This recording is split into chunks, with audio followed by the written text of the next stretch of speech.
നല്ല മഴയും തണുപ്പും ഒക്കെ ഉള്ള ഒരു വൈകുന്നേരത്ത് ഇങ്ങനെ ചൂട് ചെറുകടികളൊക്കെ തിന്നാൻ തോന്നി എന്താ ചെയ്യുക? എങ്കിൽ പിന്നെ നമുക്കൊരു ബ്രെഡ് പൊരിച്ചത് ഉള്ളിവട ഉണ്ടാക്കിയാലോ? അങ്ങനെ എല്ലാ ഐറ്റംസും എടുത്ത് സെറ്റാക്കി ഇതേണ്ട ബ്രെഡ് മാവിൽ മുക്കി ഇടുകയാണ്. ഇതിനൊരു സീക്രട്ട് റെസിപ്പി ഉണ്ട് കേട്ടോ, അത് ഞാൻ പതുക്കെ പറയാം. അങ്ങനെ അത് മുക്കി പൊരിച്ചെടുത്തിട്ട് ഇത് കടിക്കാൻ പോവാണ്. ആ കുളിച്ചിട്ടൊക്കെ വന്നിട്ട് ചൂടോടെ ഇത് കഴിക്കണം. എന്താ ടേസ്റ്റ്! ആ ഫസ്റ്റ് ബൈറ്റ് തന്നെ വാ മൊത്തം പൊള്ളി പോയെങ്കിലും തിന്നാതിരിക്കാൻ പറ്റില്ല, അത്രയ്ക്ക് ടേസ്റ്റ് ആയിരുന്നു കേട്ടോ.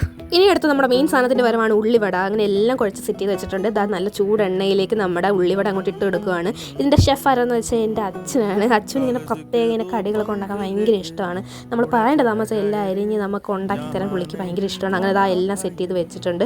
ഇതെങ്ങനെ ചുമ്മാ കഴിക്കാൻ പറ്റുമോ? പറ്റത്തില്ല, ഒരു ലോഡ് കെച്ചപ്പ് വേണം. അങ്ങനെ കെച്ചപ്പ് ഒഴിച്ചിട്ട് ഇതാ ചൂടോടെ ഒരു പീസ് ഇങ്ങനെ എടുത്തിട്ട് അങ്ങോട്ട് മുക്കി തിന്നണം. ആഹാ, എന്താ ടേസ്റ്റ് എന്നറിയോ? ആ ക്ലൈമറ്റിൽ ഇങ്ങനെ ചൂടോടെ ഇങ്ങനെ തിന്നുമ്പോൾ അടിപൊളിയാണ്. അതൊരു വേറെ ഫീൽ തന്നെയാണ്. അങ്ങനെ ആ ഒരു റൗണ്ട് തീർന്നപ്പോഴത്തേക്കും അടുത്തതും കൂടെ കൊണ്ടിട്ടിട്ട് കഴിക്കാൻ പോവുകയാണ്. ബ്രെഡ് മാവി മുക്കി പൊരിക്കുമ്പോൾ ഒരു സീക്രട്ട് ഇൻഗ്രീഡിയൻറ്റ് ഉള്ളത് ഞാൻ പറഞ്ഞില്ലേ, അതെന്താണെന്ന് വെച്ചാൽ നമ്മൾ മാവ് കലക്കുമ്പോഴത്തേക്കും അതിനകത്തോട്ട് കുറച്ച് പാൽപ്പൊടിയും കൂടി ഇട്ട് കൊടുക്കുക. അപ്പോൾ ഇത്തിരി ടേസ്റ്റ് കിഡിലോ ആയിരിക്കും. അതിൻ്റെ കൂടെ പഞ്ചസാര ഒരു നുള്ളുപ്പൊക്കെ ഇടുമ്പോഴത്തേക്കും അതങ്ങോട്ട് ടാലിയാവും, കിഡിലോ ആയിരിക്കും.